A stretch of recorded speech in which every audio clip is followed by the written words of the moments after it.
Magandang gabi mga masters, bali ngayon po ay 3 videos po ma-upload ko po sa aking YouTube channel.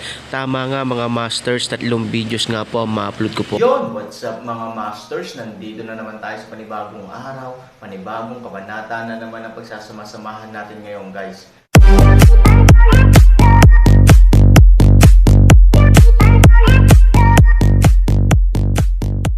Bali mga masters, kung bago ka pa lang po sa aking YouTube channel, please click the subscribe button, lalong-lalo na po yung notification bell guys, para maging connected pa rin tayo sa isa't isa at maging updated kayo sa mga susunod ko pang video. Bali mga masters, bago natin umpisahan ng kwento ay mag-shoutout po muna tayo para sa mga solid nating tagapakinig. Sobra akong nagpapasalamat sa inyo mga Sec Masters at aking mga Emperor. Maraming salamat sa solid na pagsuporta nyo. Yun na nga mga masters, no? Bali hindi na ito patagalin. In 3, 2, 1, let's go! Mga masters, baka pwedeng hindi tayo mag-skip ng ads. Salamat mga masters.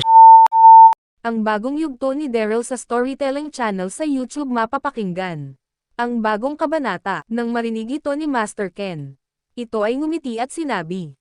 Ganon din ang tingin ko lost na ang galit na nararamdaman ngayon ni Sophie. Ay nagmamula sa kanyang nalaman na ang kanyang ama ay nagmula sa lahi ng mga demonyo. At ito pa ay hari ng mga nilalang na labis niya din kinasusuklaman. Ngunit, sana ay tama tayo ng iniisip lost. Sana walang kinalaman ang galit na nararamdaman ngayon ni Sophie sa pagkamatay ng kanyang ina. At isa pa loss, wala naman ibang uunawa kay Sophie loss kung hindi tayo lang. Kaya kahit anong mangyari ay mas unawain pa natin si Sophie at mas palawakin natin ang ating pag-unawa.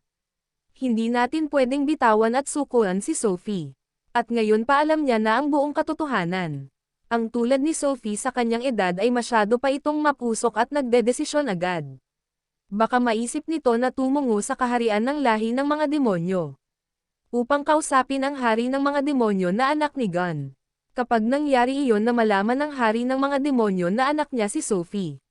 Maaari mangyari na gamitin niya ang pagkakataon na iyon upang makuha niya ang loob ng bata na si Sophie.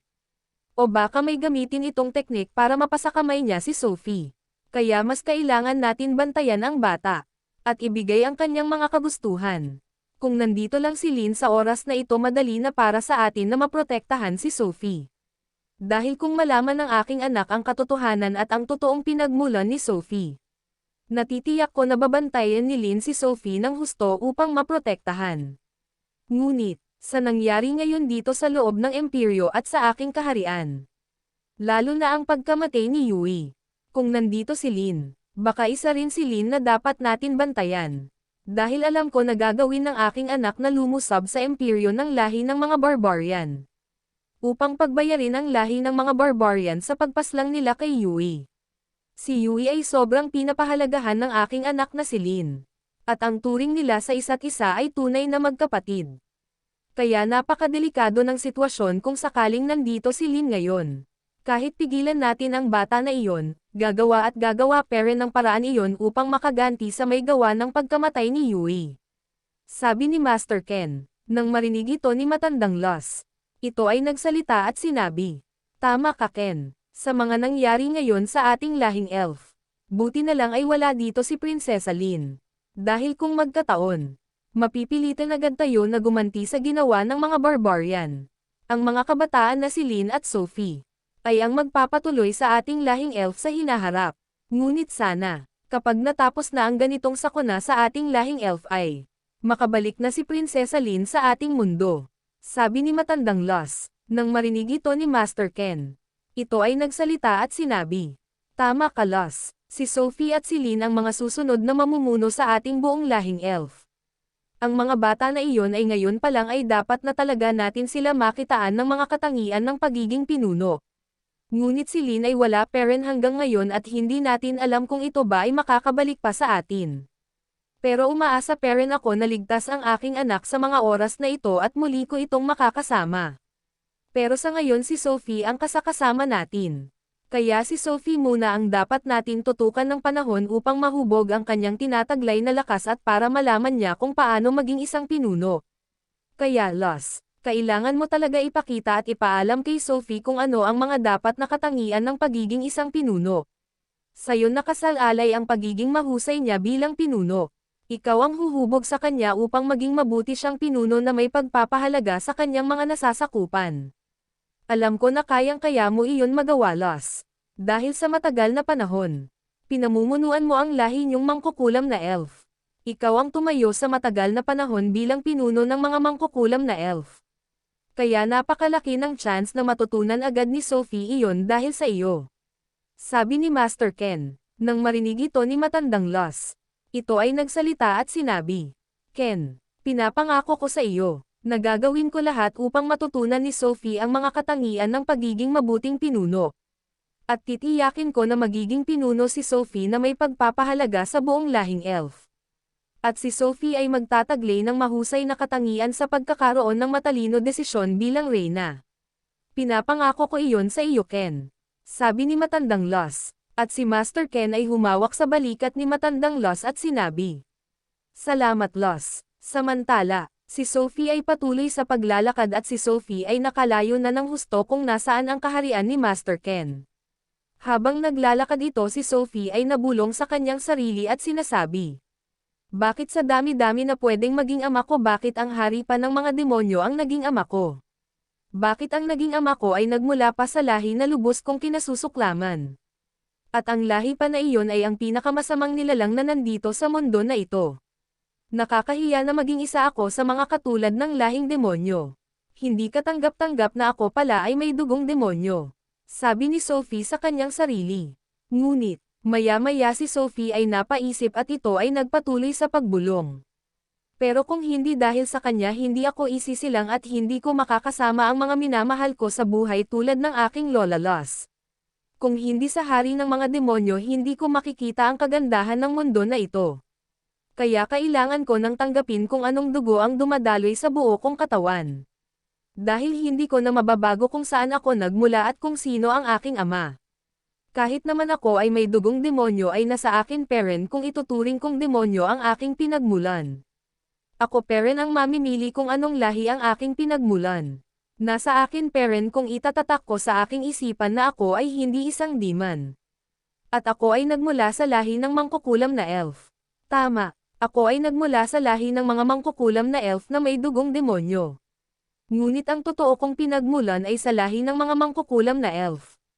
At isa pa, imbes na magmakmak ako at magalit sa aking pinagmulan, gagamitin ko na lang ang aking tinataglay na lakas na nagmula sa aking ama. Upang maprotektahan ko ang aking mga kalahing mga mangkukulam na elf. Sa kamay ng mga iba't ibang nilalang. Lalo na sa kamay ng mga normal na elf. Kung magkaroon na ako ng sariling kaharian at ako na ang reyna ng aming lahing mangkukulam na elf.